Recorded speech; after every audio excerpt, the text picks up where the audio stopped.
Teravan Saranai. This is the Buddhist TV. Now we are starting the Dhamma sermon scheduled for this hour on Buddhist TV. I would like to respectfully welcome Most Venerable Olande Ananda Thero for this Dhamma sermon. Sadhu, sadhu, sadhu. The contribution of this Dhamma sermon today, Mr. Rehan Fernando and Amavi Fernando, Hitesh Fernando and Rehanya Fernando. I would like to invite Swamin Vahanse very respectfully to start the Dhamma sermon now. Sadhu, sadhu, sadhu.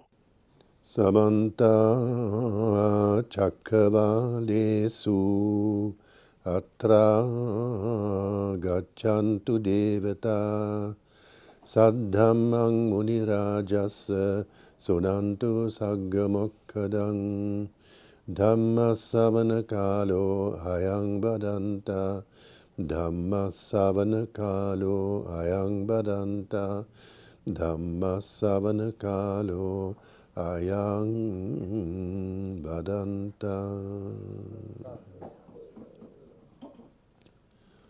So, dear friends in the Dhamma, Mr. and Mrs. Fernando and son and daughter Hitesh and Rehanya Fernando, today we are together to listen to the Dhamma and perhaps to learn something, especially since you are living far away from Sri Lanka in England.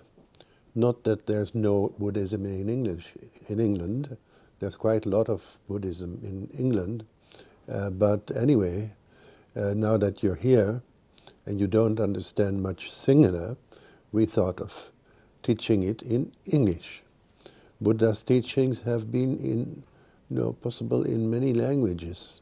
They've been translated to many, many languages. But anyway, since everybody of us speaks English, we can listen to it in English.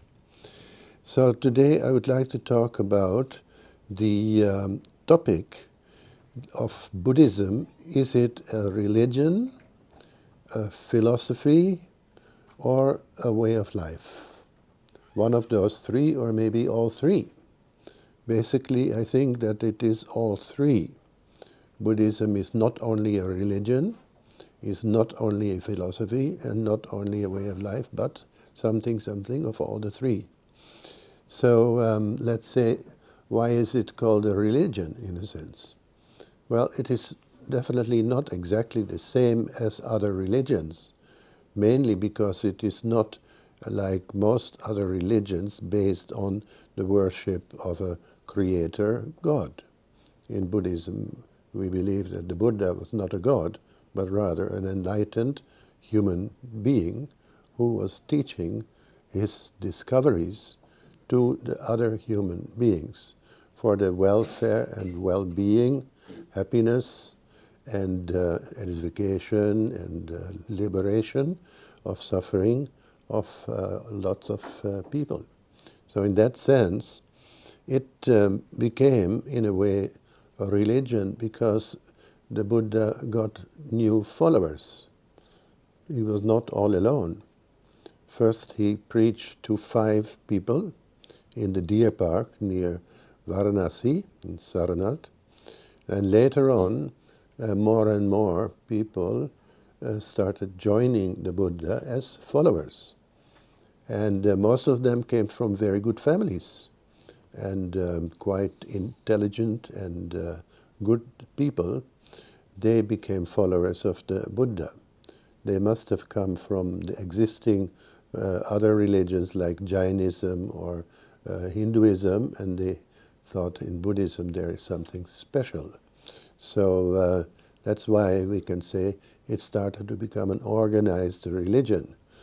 And when there were already at least 60 what they call arahats, listening to the Dhamma, you can, if you practice it and realize it, you can become a stream enterer or a non-returner or a never returner or a once returner, a never returner, and also an arahat. So at a certain time there were 60 of such arahats, those who had realized what the Buddha was talking about. And then the Buddha said, these 60 arahats, they should go in 60 different directions. Not like the Mormons, 2 by 2 by 2, but 1 by 1 by 1, go all over the place and share their discovery and their knowledge, especially their liberation and happiness with people, for the welfare and the happiness of many people. Bahu jana sukhaya, bahu jana hitaya is mentioned. So then it became like 60 arahats going to many places, and then again more and more people joining them, and more supporters coming, like kings and merchants and rich people. They started supporting the Buddha and his followers. They started building temples also, especially during the time of the rainy season. They needed to stay in some place where they were not getting wet. And also the Jains had what you call a belief that it's not good to trample on grass during the rainy season, because you step on small insects. So the Buddhist monks were asked to stay in one place during that 3 months, and that is what they call the Vassana period, or the 3 months rains retreat. Nowadays, of course, it doesn't always rain during that time. At Amaravati, for instance, in England, it doesn't rain, it snows sometimes during that time. So, but anyway, this tradition of 3 months rains retreat is still upheld in most Buddhist countries, but in some countries, for instance in Vietnam, it is 3 months earlier. So they start in April and they finish in August. Here we start in July and finish in October, November. Anyway, that is not the most essential part of Buddhism, but Buddhism started spreading not only in those places where the arahats went, but also further afield. And it became like widely spread as a kind of religion with what you call certain rituals and buildings and texts that the Buddha was preaching, and the monks started to by heart those texts. Venerable Ananda, his main disciple, he was able to remember all these spoken texts, and he's the one who actually at the end, or rather when the Buddha passed away, gave all these teachings to the other monks, and they started by hearting it group by group by group by group, so that it was actually, how do you call that, an orally passed tradition and knowledge for many generations, until they started writing down the Buddha's teachings. So then it is not only in India where it actually started. As you may know, the Buddha, as Prince Siddhartha, he was actually born in Lumbini, which is not really India, it is in Nepal. But just across the border of Nepal.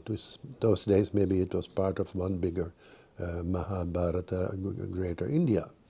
So it went across the border there. It went to Sri Lanka. One of the first countries to go from India is actually in Sri Lanka. Then it went to Thailand, Burma, Laos, Cambodia, and other places. The rest of Nepal, and quite all over India also, when Emperor Ashoka started promoting what you call Buddhism, he started building temples and stupas, 84,000 of them all over the place. And so Buddhism was actually spreading like anything. And later it also went further via the sea route and Vietnam into China, for instance. That is where Chinese Buddhism, China became Buddhist. Those days, that is around the 1st century AD already.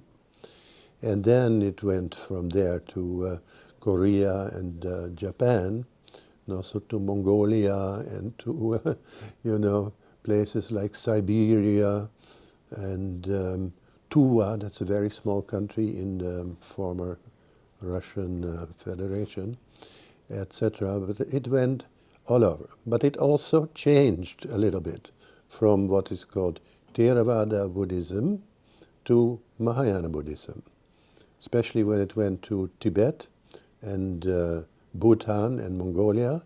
It became a special form of Buddhism that is called, it is what I call the diamond vehicle, or the Vajrayana.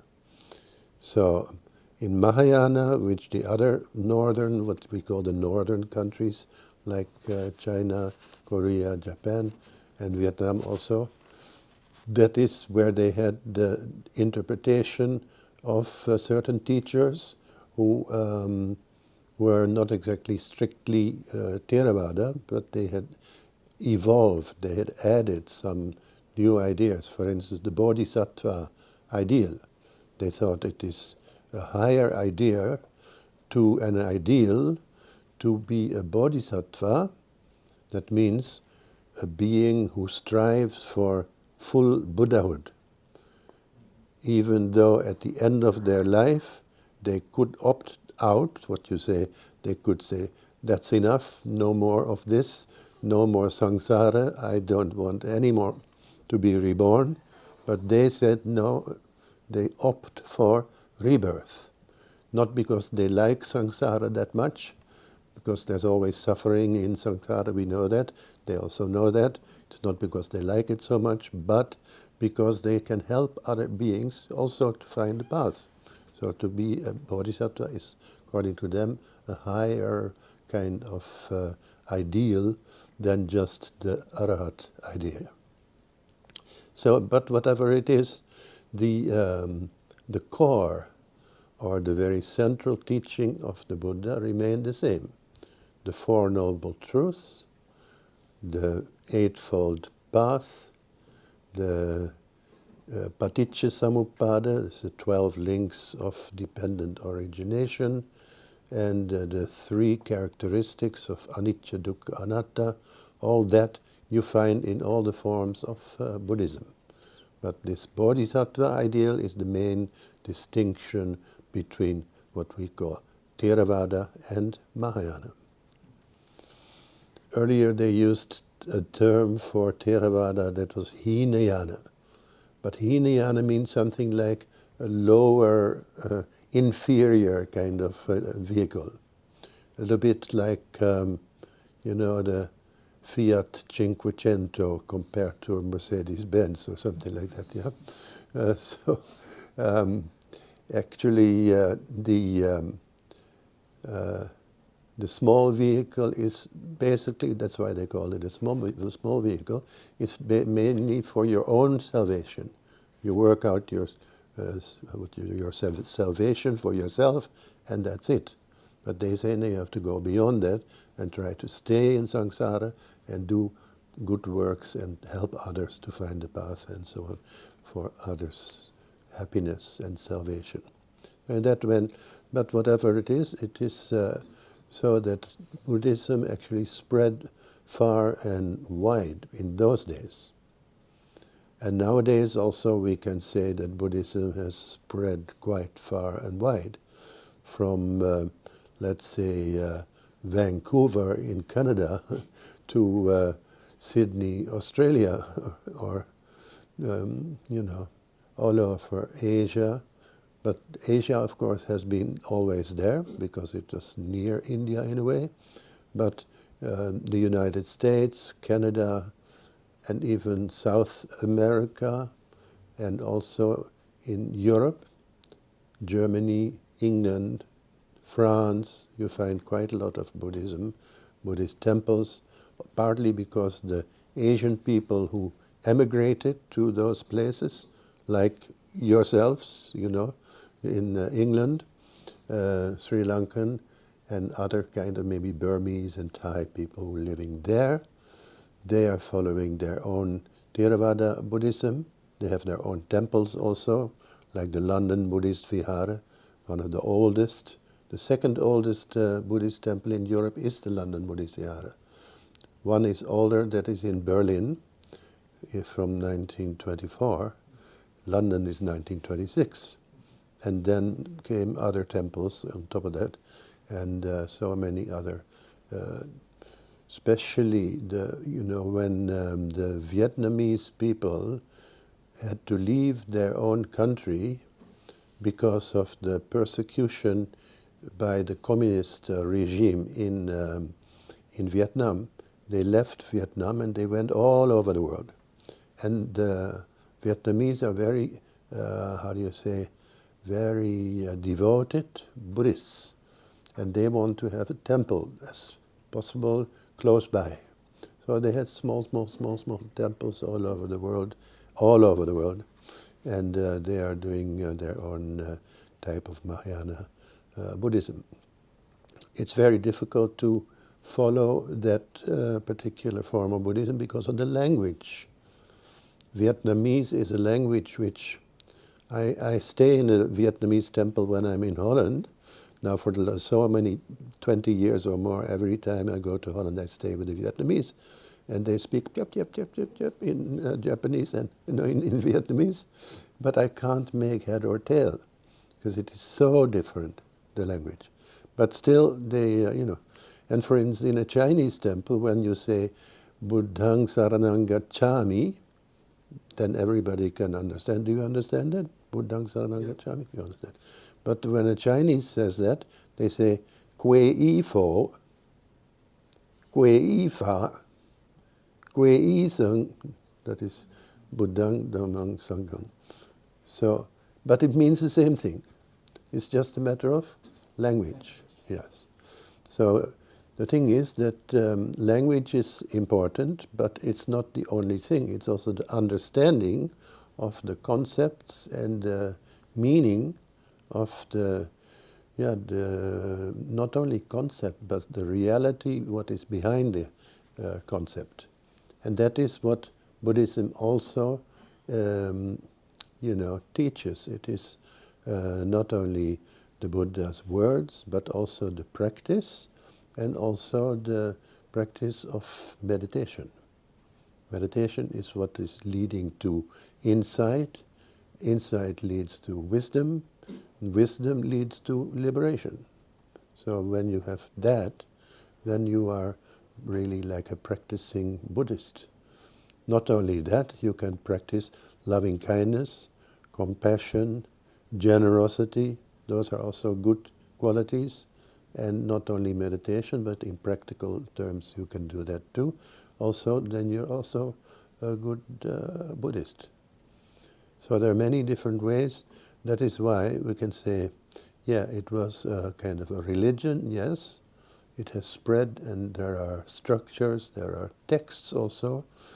Since Buddhism has been written down, there has been big libraries also of these Ola books, Ola leaf books, and also they have found golden leaves in a way in Afghanistan. Afghanistan is not actually seen as a Buddhist country, but when they blew up those Buddha statues, it means Buddhism was there before. So, and that seems to have been older than the Ola leaves from here, from Aluvihara. So in a way, Buddhism has so many aspects, and the teachings of the Buddha and the rituals of the Buddha, we can say, is okay, that's a kind of religion, and that is organized, and that is being carried down from generation to generation. There are scholars also who are studying Buddhism, and they're teaching it to the next generation. You get monks and nuns, if you want to call them, the bhikkhunis or the Dasasil Matas. So In Sri Lanka nowadays we have about 5,000 bhikkhunis. Did you know that? That is, there are 25,000 monks and nowadays about 5,000 bhikkhunis. So there is nowadays also the higher ordination for the ladies. In the time of the Buddha himself, it already started. Buddha was not very keen in the beginning, but then Ananda persuaded him 3 times and asked to please give the higher ordination to the ladies. They were all ladies from the king's family, and maybe it was because of that the Buddha was not very keen on giving it, because they have to walk barefoot on the streets and they have to go through the forests and they have to beg their food in a begging bowl and things like that. It's not very, princess-like kind of, but anyway, they really wanted it and they got it. So therefore, it became with a structure, temples, rituals, books, monks and nuns, and also upasakas and upasikas. Upasikas are the lay followers, who are usually, in the Sri Lankan tradition they wear white. In the Vietnamese tradition they wear gray. It's different from country to country. But anyway, they have these the 4 types of followers we call of the Buddha. The monks, they have to observe the 10 precepts when they are novice, and when they get the higher ordination, they have to add many other precepts, in like 227 precepts, that is for the upasampada, or higher ordination. And so they are the ones who are, let's say, passing on the Buddha's teaching.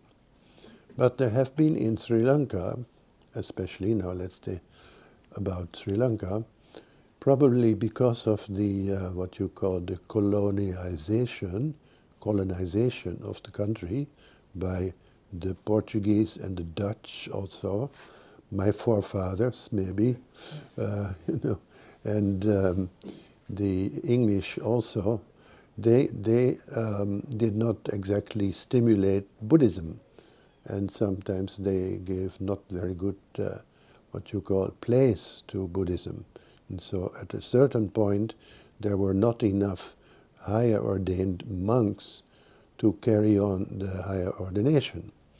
And then fortunately, with the help of the King of Kandy and the VOC, the Dutch East India Company, their ships, they managed to get monks from Thailand and Burma to come and give the higher ordination. Then it was resuscitated in that way, and now it's flourishing, you could say.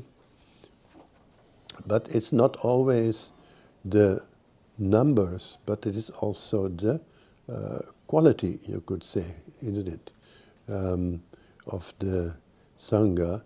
And that's where nowadays some people are trying to, what you call, to bring in more spiritual side of the religion, like meditation. The Sati Pasala, for instance, in Sri Lanka, where they are practicing meditation and introducing it to schools and elderly people, and sati, that's a mindfulness practice. So that is also a positive thing which is happening nowadays. So we have the, religion. Is it a philosophy? Yes, because if you look at the, for instance, the, what you call it, the Abhidhamma in Buddhism, no, you get the Abhidhamma is the higher philosophy of Buddhism. That is really a kind of deep philosophy, psychology and philosophy together. So in that sense, it is also not only an organized religion, but also philosophy. And then, is it a way of life? That was the other question. That is, yes, if you practice it like, for instance, you do metta, for instance, loving kindness, and karuna, for instance, and you practice dana, and you practice, let's say, different good, what they call paramis, then you are actually a practicing Buddhist. And that is how you can actually also realize a lot of things, not only through meditation, but also through the practice of these good qualities.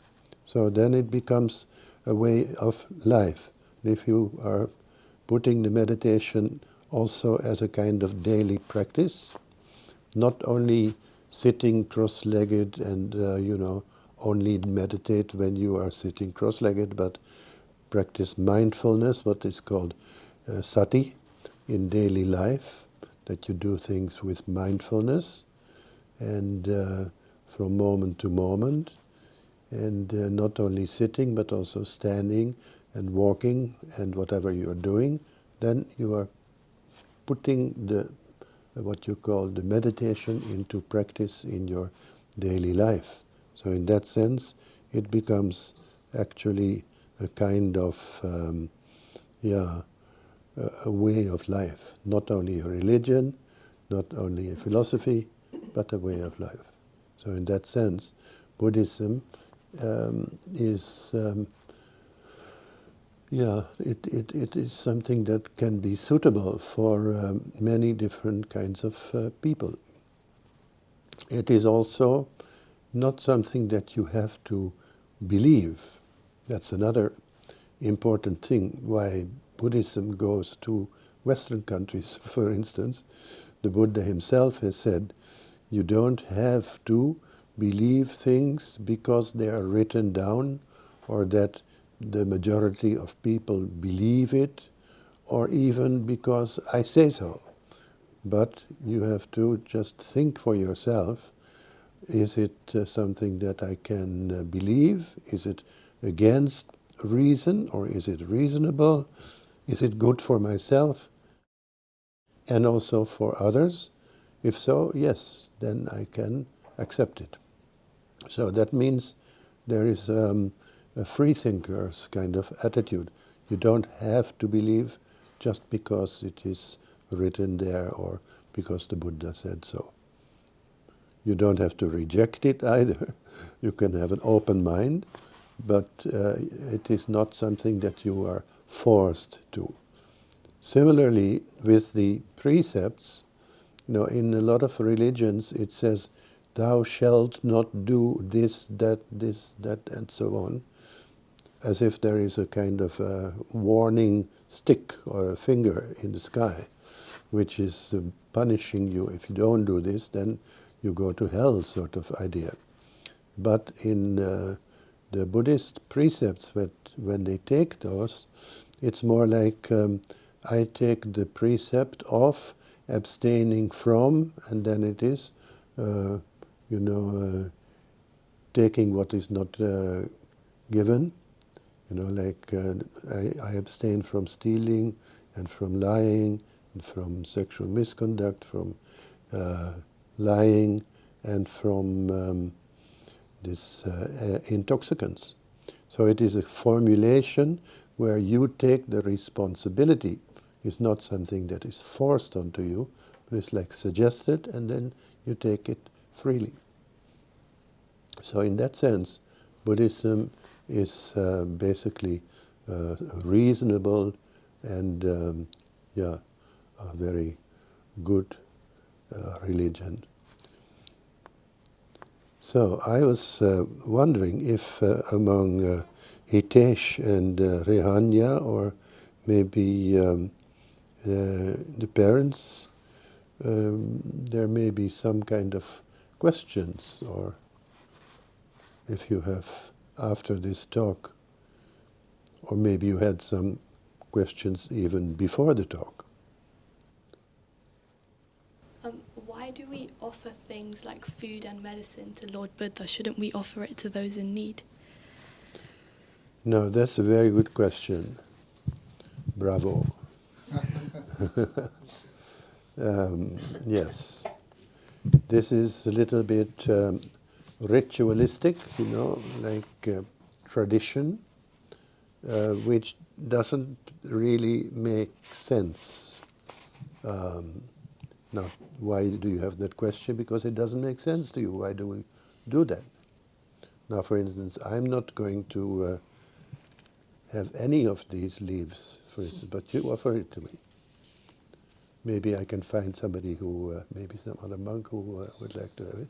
But anyway, so yes, it would be better probably to give these things to the needy. On the other hand, you can also say, well,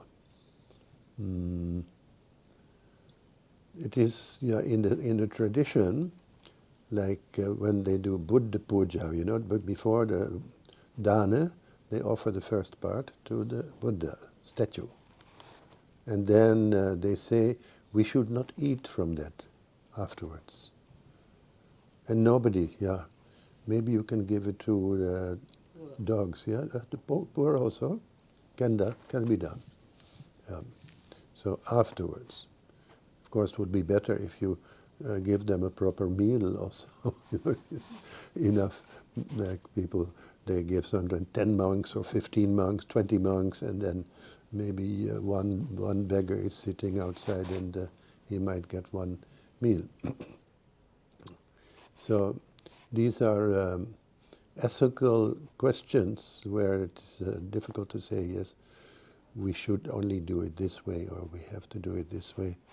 In a way, it is in the mind, I would say, the way that I see it is, even offering it for the Buddha, the Buddha is not in that statue, basically. It's just a symbol.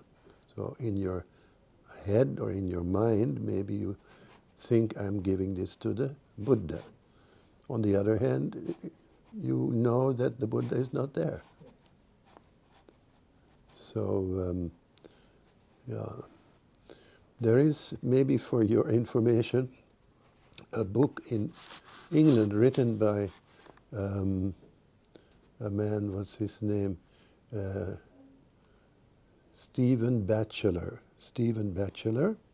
He has written a book, Buddhism Without Belief. There's a lot of Buddhism with belief, like where you have faith and believe, and then you follow the Buddha like that. But he is trying to boil it down to the essence of Buddhism. It's not anti-Buddhism, but without all these, what you call... Lavishness? Yeah, the lavishness and the sort of, I don't remember the word for that, it's extras, Like materialistic stuff. Yes, but also the Buddhism without belief, because certain things are being done just because of the belief. But is it necessary or is it essential? And he's trying to cut it down to only the essential things. Then you are just as good, if not a better Buddhist sometimes. So I have a few questions, but I'll ask one for now. Yeah. It's more on a philosophical basis, and it's more, I would call it deep. Deep. Yes, it's quite deep. Now, in Buddhism as a religion, as a philosophy, as a way of life, as you mentioned, we do have a sect called gods that we believe in. As in, we don't pray to them, but we give them merit, right? But now, a religion like Hinduism or Catholicism or Judaism or whatever, there are gods. It's one god, and it's based off that god, right? But coming back to my question is, as a Buddhist, do we believe in gods, or is it just they are also followers of Buddha who believe in the words of the Buddha? Yeah, that is indeed a deep question and a little bit complicated also to try and answer that. But in Sri Lanka, let's start from Sri Lanka. You find certain gods in the Buddhist temple also.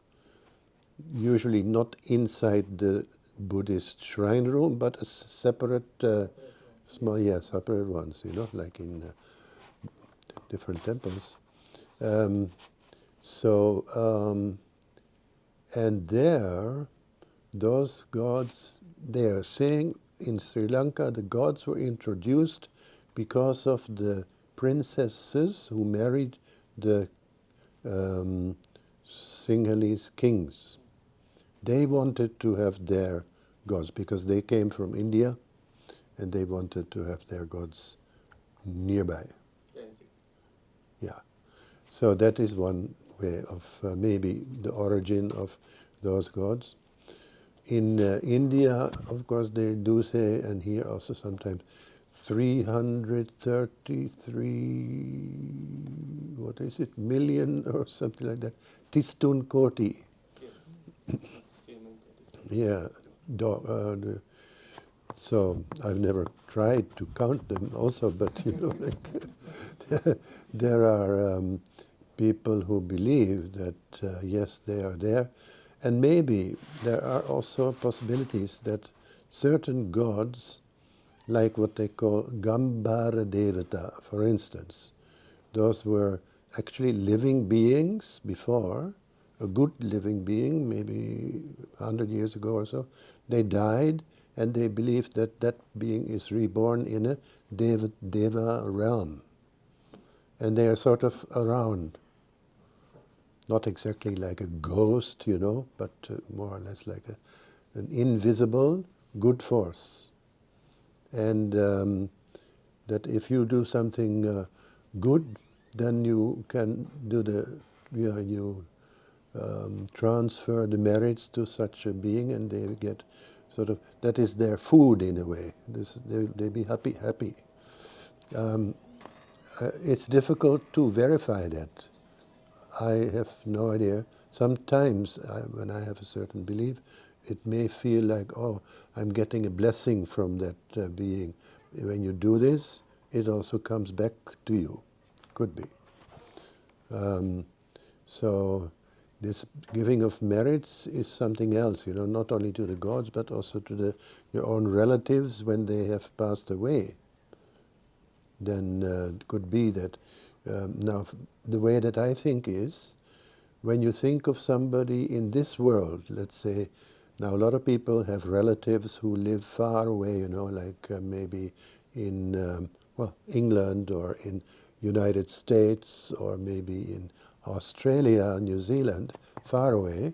And when you think of that particular person, then it could be that when you take the phone and you give them a call, that they might say, oh, I was just thinking about you. That happens quite a lot, it seems. So, and that is how you can say there is a kind of telepathic contact between people's minds. You did not inform them beforehand that you're going to give a call, but they have already got your thought. Telepathy, yeah. So this telepathy, now if you take it a little bit further, not just in the living world of human beings here, but when a person passes to the other world, what we call, in a different realm, we can't see them, but they still have that mind. Their body is gone, but the mind continues like a stream of consciousness.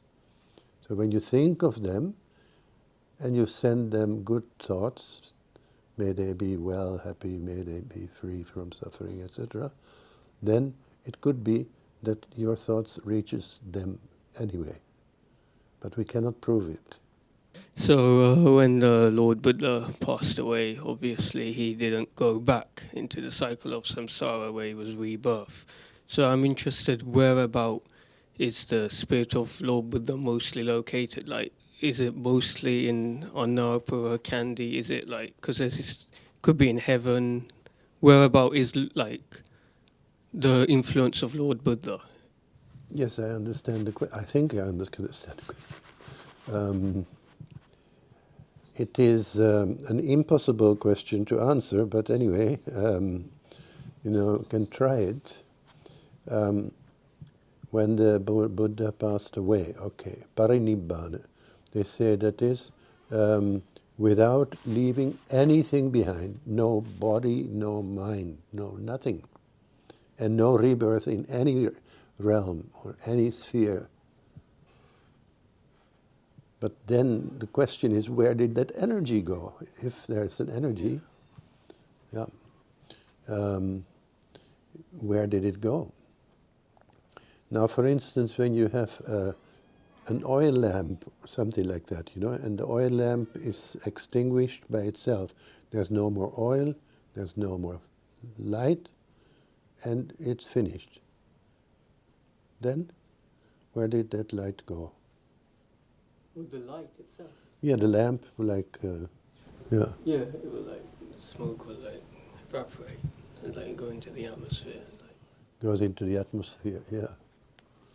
So anyway, it does lose its individuality, isn't it? Yeah. You can't really say that the Buddha would have been continuing somehow as one spirit somewhere, especially not in Anuradhapura. I'm sure he's not in Anuradhapura, that's Okay. for sure. That's rather nationalistic thinking. You might say that he is everywhere. That's another possibility, that he has become one with what is called the universal energy or something like that. Permission from Venerable Thero. There is a famous quote, according to Albert Einstein, the most famous IQ holder. If there is any religion that could cope with modern scientific needs, it would be Buddhism. Yeah. So according to today's discourse, the topic was about, is Buddhism a religion, a philosophy, a way of life? So according to Albert Einstein, it's a religion. So Venerable Thero, what's your opinion about that? No, I agree with him, but on the other hand, you have to look at the context also of that remark, no? That if there is any religion in the world that is sort of compatible to the modern science and the modern way of thinking, then it is Buddhism. So, but he did not mention way of life and philosophy. But I think that is included in a sense, because in this sense, that word religion also encompasses the whole of all these other things. I'm back to take it to the deep end, to ask another deep question. So basically what I want to ask is, in our belief, there's Buddha's relics all over the place. As in now in the Temple of the Tooth, it's Buddha's Danta Dhatu. In terms of Anuradhapura, there's another type of Dhatu that's there. How do we know, or is there any evidence per se that these are actually Buddha's relics that are placed in the inside these religious areas? That's also a difficult question to answer for sure. In the 1970s, I think it was, that there was an excavation done in India where they found kind of a pot. Yeah. And there was a man from Sri Lanka also had gone there, who lived in Nugigoda area somewhere. And they have found there all kinds of relics inside. And there was an inscription that it was the Buddhas. That was the only real proof, in a sense, that it was the Buddhas. Because it was very ancient, under a sort of a stupa, and somewhere near... Some kind of a symbol is there along with the pot or whatever it is to recognize that these are from the Buddha. A symbol, yeah. Maybe also some letters, I'm not sure, because there were different scripts. Those. S. Parnivitana, I see. Yeah, Archaeological Service of India also, I think they were involved. Yeah. So in that sense, that is a certain, yeah, definitely. But then, if you would put all the relics together, which are supposed to be in all these different stupas all over the place, not only in Sri Lanka, but all over the world, the Buddha would be 3 stories or 5 stories high, It's not sure that it is all Buddha. There is also an organization called FPMT, the Foundation for the Promotion of for FPMT, the Mahayana tradition. They have from time to time relic exhibitions here and there and everywhere, but it's not sure. But thousands of people flock together, they bow, and they have beautiful displays. I think it has come to Sri Lanka also. So anyway, we could go on and on and on, but I would like to just share the merits with somebody, especially to give blessings to Malani Karunadasa for a speedy recovery, and also the merits for those who have organized this. So anyway, anybody and all those who have participated, and also the people who have organized this, this gentleman over here, and everybody who has been participating in this Dharma Desana and Sakacha, may be blessed by the Buddha, Dhamma, Sangha, and also may the Devatas also share in these merits. Whether they get it or not, we don't know, but whatever it is, it may be good for yourself. Akasatta Chibhummata Devanaga Mahindika Punyang Tang Anumoditva Tirang Rakangtu Lokasasanang Akasatta Chibhummata Devanaga Mahindika Punyang Tang Anumoditva Tirang Rakangtu Desanang Satta Chabhummata Devanaga Mahindrika Punyang Tang Anumodita Tirang Rakangtu Mang Parangti Ettavata Chamhehi Sambatang Punya Sampadang Sabbe Deva Anumodam Tu Sabba Sampatti Siddhya Ettavata Chamhehi Sambatang Punya Sampadang Sabbe Bhuta Anumodam Tu Sabba Sampatti Siddhya Ettavata Chamhehi Sambatang Punya Sampadang Sabbe Satta Anumodam Tu Sabba Sampatti Siddhya Idang me nyati nang hotu sukita hontu nyatayo. Idang me nyati nang hotu sukita hontu nyatayo. Idang me nyati nang hotu sukita hontu nyatayo.